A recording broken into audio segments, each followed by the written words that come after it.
E aí, meus queridos, tudo bem com vocês? Vamos prontos para mais uma aula. Hoje nós vamos ver o capítulo 14, um dos capítulos da Bíblia, assim, principalmente do Êxodo, que são fundamentais, são muito interessantes, muito legais, certo? Vamos começar então fazendo uma oração, pedindo para Deus tomar conta do nosso coração, para que a gente possa entender esse texto do jeito que é para que a gente entenda. Vamos lá? Vamos orar? Então vamos. Senhor Deus e Pai, eu quero agradecer ao Senhor por cada momento que o Senhor nos dá, lendo a Tua Palavra. Quero agradecer ao Senhor por mais um dia que se descortina. Quero agradecer ao Senhor porque o Senhor tem cuidado de nós. Pai, nos dê entendimento da Tua Palavra, que a gente possa não só entender o texto, mas também saber aplicá-lo para os dias de hoje, para a nossa vida, para cada dia, Pai. Muito obrigado. Vem falar conosco, Pai, em nome de Jesus. Amém. Bom, hoje nós vamos ler o capítulo 14. Eu vou fazer duas leituras separadas, porque eu creio que são dois pontos de atenção para a gente estudar o texto. Então vamos lá. Disse o Senhor a Moisés: diga aos israelitas que mudem o rumo e acampem perto de Pi-Hahirote, entre Migdol e o mar. Acampem à beira-mar, de frente a Baal-Zephon. O faraó pensará que os israelitas estão vagando confusos, cercados pelo deserto. Então endurecerei o coração do faraó, e ele os perseguirá. Todavia, eu serei glorificado por meio do faraó e de todo o seu exército. E os egípcios saberão que eu sou o Senhor. E assim fizeram os israelitas. Contaram ao rei do Egito que o povo havia fugido. Então o faraó e os seus conselheiros mudaram de ideia e disseram: o que foi que fizemos? Deixamos os israelitas saírem e perdemos os nossos escravos. Então o faraó mandou aprontar a sua carruagem e levou consigo o seu exército. Levou todos os carros de guerra do Egito, inclusive 600 dos melhores desses carros, cada um com um oficial no comando. O Senhor endureceu o coração de Faraó, rei do Egito, e esse perseguiu os israelitas, que marchavam triunfantemente. Os egípcios, com todos os cavalos e carros de guerra do faraó, os cavaleiros e a infantaria, saíram em perseguição aos israelitas e os alcançaram, quando estavam acampados à beira-mar, perto de Pi-Hahirote, de frente a Baal-Zephon. Bom, esse texto ele tem algumas implicações aqui, que nós vamos falar um pouco de geografia e de como é que funciona isso, né?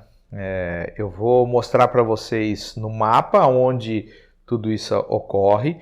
Nós vamos falar um pouquinho também sobre os pontos de travessia possíveis do Mar Vermelho, que muita gente fala, e o que é hoje mais aceito.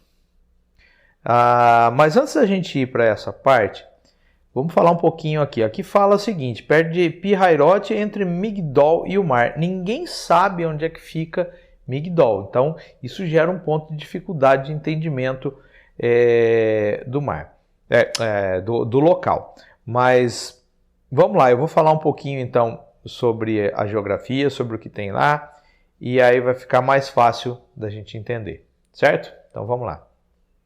Essa aqui é a região que a gente está falando, né? Então, eu tenho aqui o Egito, eu tenho aqui Israel, aqui é o Nilo, aqui é o Mar Vermelho, né? E vamos pensar na travessia do pessoal. Eles saíram aqui do Egito para ir para Israel, porém Deus deu um caminho diferente para eles, que foi mais ou menos esse caminho aqui, ó, descendo até a península do Sinai e depois indo para Israel, e no meio desse caminho aqui é onde o povo ficou perambulando 40 anos aí no deserto. Bom, aonde foi a travessia? Algumas pessoas falam que a travessia foi nessa região aqui, ó, que para mim está equivocado, mas enfim. Eles têm o argumento deles, né? Eles acreditam que foi mais ou menos aqui assim, ó, onde eles poderiam ter atravessado, porque aqui tem um marco que fala que está escrito em hebraico, então foi aí. Só que aí nós temos vários problemas, porque aí você começa a falar, dizer, não, mas aí o Monte Sinai não era aqui, era do lado de cá, e aí começa a criação de um monte de teorias para explicar alguma coisa. Eu creio Na teoria do que é o mais simples é o que se explica. Aqui é a Península do Sinai, aqui fica o Monte Sinai, então não tem porquê a gente acreditar que eles vieram por aqui e atravessaram do lado de cá para aumentar a grandeza do que Deus fez e tudo mais. Não é por aí. Tem gente que acredita que é realmente aqui no Golfo de Suez, aqui atravessando o Mar Vermelho, que tem outros problemas também para a gente entender isso daqui, porque quando é falado, né, que eles foram para Mara até chegar no até chegar no Monte Sinai, o Monte Sinai está aqui e Mara fica mais ou menos nessa região. Então também isso complica demais, né? A gente teria que voltar e também o tempo de viagem até aqui seria muito maior. Bom, uma parte do texto, onde foi traduzido como Mar Vermelho, ele quer dizer o mar de juncos. Aí eu tenho um problema, junco não cresce em água salgada, só água doce. Então, como que funciona isso? Nós temos aqui o Lago de Mesalé, que tem um canal que liga com outros lagos que ligam ao canal aqui de onde hoje é o canal de Suez. Não é? Então existe essa ligação entre o mar e esse lago e o mar Mediterrâneo que fica aqui em cima. E os estudiosos creem que foi perto de Gósen. Gósen ficaria mais ou menos nessa região fértil aqui do Nilo, né? Seria mais ou menos aqui assim, depois do lago de Mesalé. Então você tem aqui um lago grande que afunila um pouco e acreditam que foi mais ou menos nessa região. Por quê? Seria mais condizente ao que está na palavra de Deus, a distância percorrida até chegar no lago, a distância que eles atravessaram o lago, aqui é muito grande, viu gente? Apesar de aqui parecer que é pequenininho, não é não, é fundo, é grande, então possivelmente foi nessa região aqui, tá? Então isso também vai refutar o pessoal falar, eles atravessaram em cima dos juncos, mas aí como que os egípcios iam morrer afogados? Não faz sentido ser raso aqui. E a palavra de Deus fala de paredes de água. Então a gente tem que ter esse entendimento. Mas possivelmente foi nessa região aqui. Logicamente que está muito modificado do que era na época, que você vê aqui um monte de construção, um monte de coisa. Não é? Mas seria mais ou menos nessa região aqui que eles atravessaram. Olha, aqui é o canal de Suez, ó, fica muito, muito próximo aqui. E aí depois desceram por aqui, já atravessando aqui o canal. Aqui não existia o canal de Suez, eles caminhariam por esse lado aqui e chegariam em Mara, que é mais ou menos nessa região aqui, tá? Outra possibilidade também aqui, ó, é essa parte aqui do lago, mas eu ainda creio com o que o pessoal estudioso pensa, que é mais ou menos aqui perto desse lago, certo? Aqui já é o Mar Vermelho propriamente dito, né? Isso também não vai diminuir o que Deus fez, porque ele realmente abriu ali o mar de juncos, né? Que seria esse lago aí. Então a gente tem um grande milagre de Deus, certo? Então vamos continuar. Ao aproximar-se o faraó, os israelitas olharam e avistaram os egípcios que marchavam na direção deles. E aterrorizados clamaram ao Senhor. Disse a Moisés: foi por falta de túmulos do Egito que você nos trouxe para morrermos no deserto? O que você fez conosco tirando-nos de lá? Já lhe tínhamos dito no Egito: deixe-nos em paz, seremos escravos dos egípcios, antes de ser escravos dos egípcios do que morrer no deserto. Moisés respondeu ao povo: não tenham medo, fiquem firmes e vejam o livramento que o Senhor lhes trará hoje, porque vocês nunca mais verão os egípcios que hoje enviei. O Senhor lutará por vocês, então somente acalmem-se. Disse então o Senhor a Moisés: por que você está clamando a mim? Diga aos israelitas que sigam avante. Erga sua vara, estenda a mão sobre o mar, e as águas se dividirão, para que os israelitas atravessem o mar em terra seca. Eu, porém, endurecerei o coração dos egípcios, e eles os perseguirão. E serei glorificado com a derrota do faraó e de todo o seu exército, com seus carros de guerra e seus cavaleiros. Os egípcios saberão que eu sou o Senhor, quando eu for glorificado com a derrota do faraó, com seus carros de guerra e seus cavaleiros. A seguir, o anjo de Deus que ia à frente dos exércitos de Israel retirou-se, colocando-se atrás deles. A coluna de nuvem também saiu da frente deles e se pôs atrás, entre os egípcios e israelitas. A nuvem trouxe trevas para um e luz para o outro, de modo que os egípcios não puderam aproximar-se dos israelitas durante toda a noite. Então Moisés estendeu a mão sobre o mar, e o Senhor afastou o mar e o tornou em terra seca, com um forte vento oriental que soprou toda aquela noite. As águas se dividiram e os israelitas atravessaram pelo meio do mar, em terra seca, tendo uma parede de água à direita e outra à esquerda. Os egípcios os perseguiram, e todos os cavalos, carros de guerra e cavaleiros do faraó foram atrás deles até o meio do mar.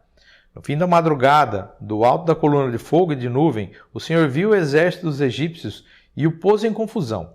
Fez que as rodas dos seus carros começassem a soltar-se, de forma que tinham dificuldade de conduzi-los, e os egípcios gritaram: "Vamos fugir dos israelitas, o Senhor está lutando por eles, contra o Egito." Mas o Senhor disse a Moisés: "Estenda a mão sobre o mar para que as águas voltem sobre os egípcios, sobre os seus carros de guerra e sobre os seus cavaleiros." Moisés estendeu a mão sobre o mar e, ao raiar do dia, o mar voltou ao seu lugar, quando os egípcios estavam fugindo. Foram de encontro às águas e o Senhor os lançou ao mar. As águas voltaram e cobriram seus carros de guerra e seus cavaleiros. Todo o exército do faraó que havia perseguido os israelitas mar adentro, ninguém sobreviveu. Mas os israelitas atravessaram o mar pisando em terra seca, tendo uma parede de água à direita e outra à esquerda. Naquele dia o Senhor salvou Israel das mãos dos egípcios, e os israelitas viram os egípcios mortos na praia. Israel viu o grande poder do Senhor contra os egípcios, temeu o Senhor e pôs nele sua confiança, como também em Moisés, seu servo. Bom, vamos começar aqui pelo começo do texto, né? Quando o faraó se aproximou, os israelitas, aqui está dito que eles viram e clamaram ao Senhor. E já começaram a reclamar, né? Tem até uma coisa aqui que é uma afronta, né? Não tem túmulo suficiente no Egito para a gente morrer no deserto. Eles estão afrontando Deus aqui, no desespero deles, e Deus já tem paciência e não liga muito porque eles falam, não é? Eu acho que ele acaba relevando por causa do desespero deles, vendo todo o exército de Faraó chegando.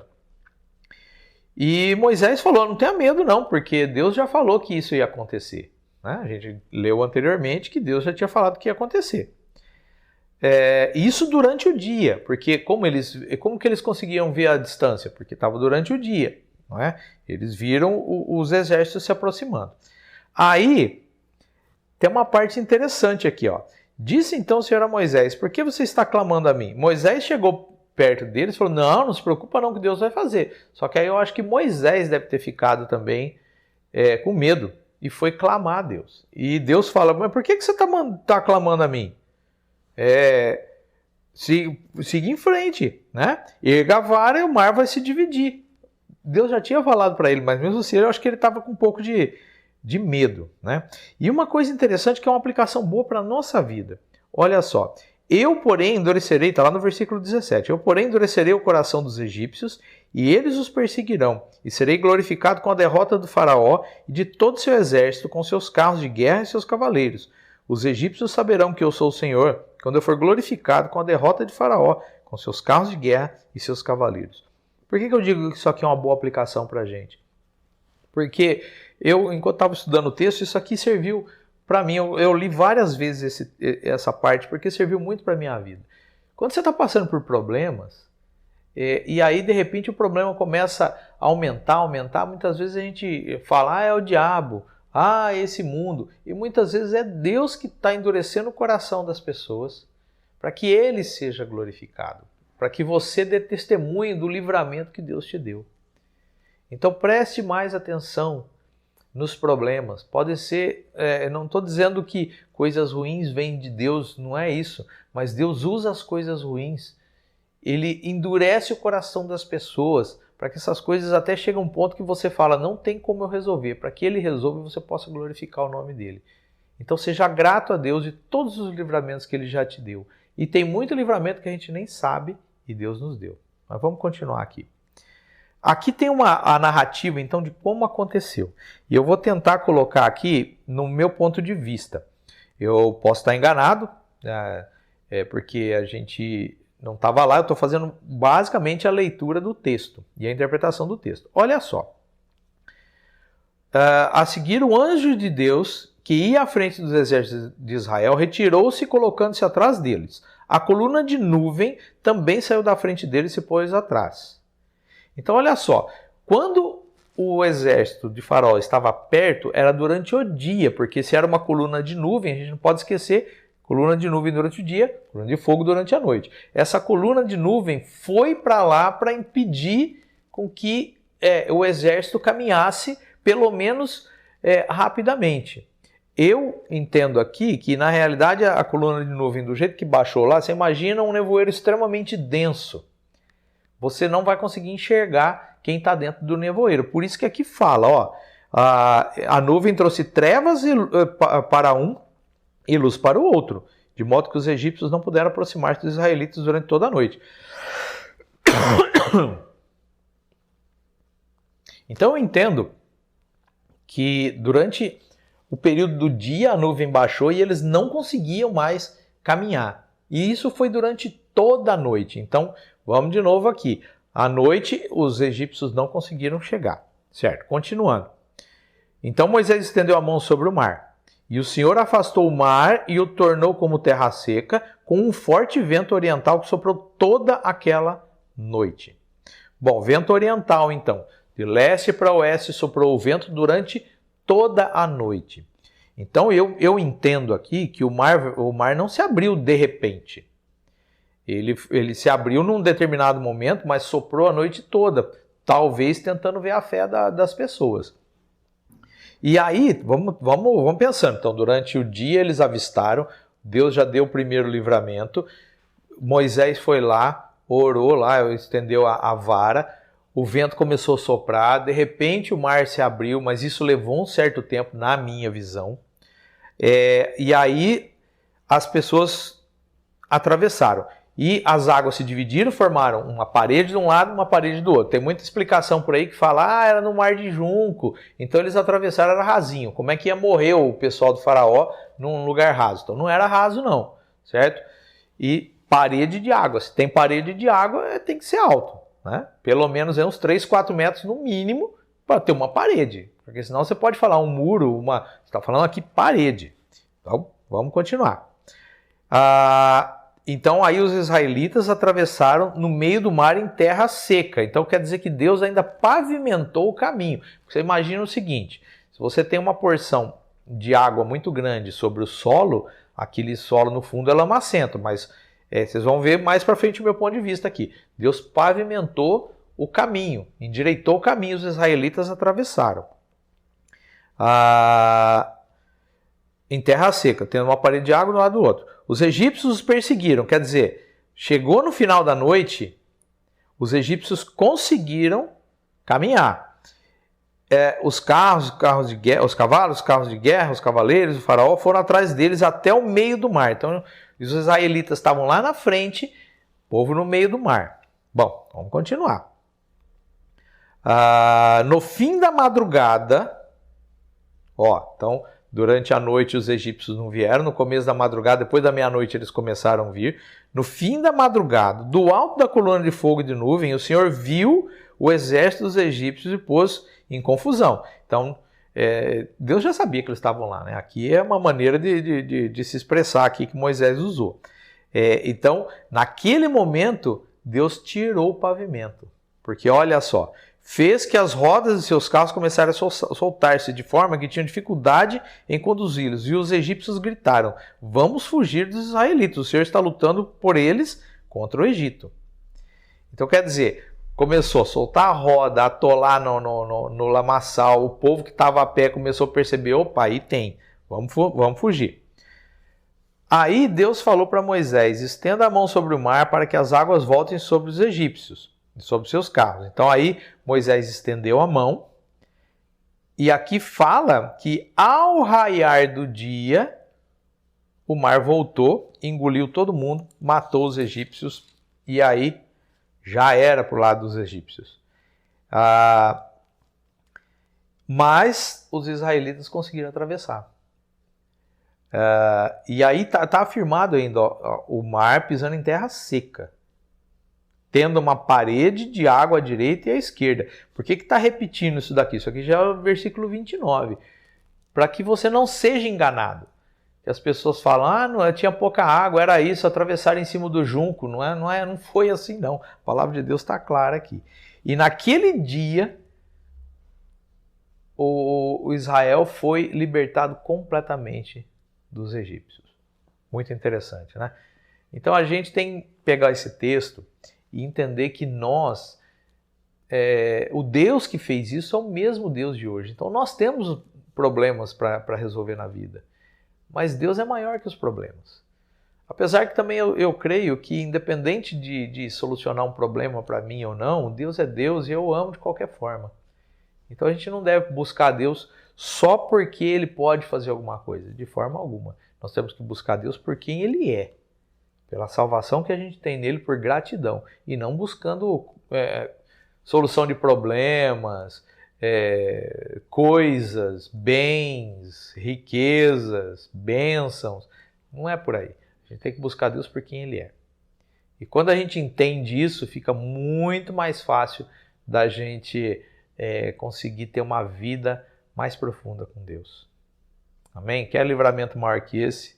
Um Deus que é capaz de abrir o mar por amor ao seu povo, não pode fazer infinitamente muito mais do que a gente possa pedir ou pensar. Você já pensou alguma vez em o mar ser aberto? É meio difícil, né? Mas fica esse entendimento para a gente e também essa reflexão que nós devemos agradecer a Deus por todo o livramento que Ele nos dá. E que a gente possa entender o amor que Ele sente por nós, porque nós somos o Israel de Deus nos dias de hoje. Nós somos o povo dele. E Ele ainda é o mesmo. Ele pode nos salvar de muitas coisas ainda. Aliás, Ele pode nos salvar do pecado. Quer milagre maior que esse? Nós que íamos a passos largos para o inferno, agora estamos no caminho para o céu. É o maior milagre. Amém? Vamos orar então agradecendo a Deus por esse tempo, por esse texto, pelo entendimento que Ele nos dá, pela libertação que Ele nos deu do pecado e vamos agradecer sempre a Deus por tudo isso. Amém? Vamos orar. Senhor Deus e Pai, eu quero agradecer ao Senhor por esse texto, quero agradecer ao Senhor pelas maravilhas que o Senhor fez naquela época, sabendo que o Senhor é o mesmo hoje e que o Senhor também pode fazer milagres, o Senhor também pode nos transformar em pessoas melhores. Senhor Deus, nos livra do mal, Senhor Deus, e nos dá uma vida de adoração plena ao Senhor. Que a gente possa entender sempre a grandeza que é o Senhor, que a gente possa entender sempre que o Senhor usa pessoas muitas vezes, mas é o Senhor que está fazendo. Que a gente possa ter esse entendimento, Pai. Obrigado por tudo, nos abençoa nesse dia e continua sempre andando conosco, Pai, porque o Senhor é muito importante para nós. Muito obrigado, Deus, em nome de Jesus. Amém. Bom, espero que vocês tenham gostado da aula de hoje. É um texto que eu gosto muito, um texto assim que parece que a gente vê um filme, tudo isso acontecendo, mas que a gente entenda que não foi bem igual aquele filme Os 10 Mandamentos, não. Foi todo um processo e que culminou na salvação daquele povo. Amém? Espero que vocês tenham gostado, então. E eu vejo vocês na próxima aula, se Deus quiser. Deus abençoe. Até lá.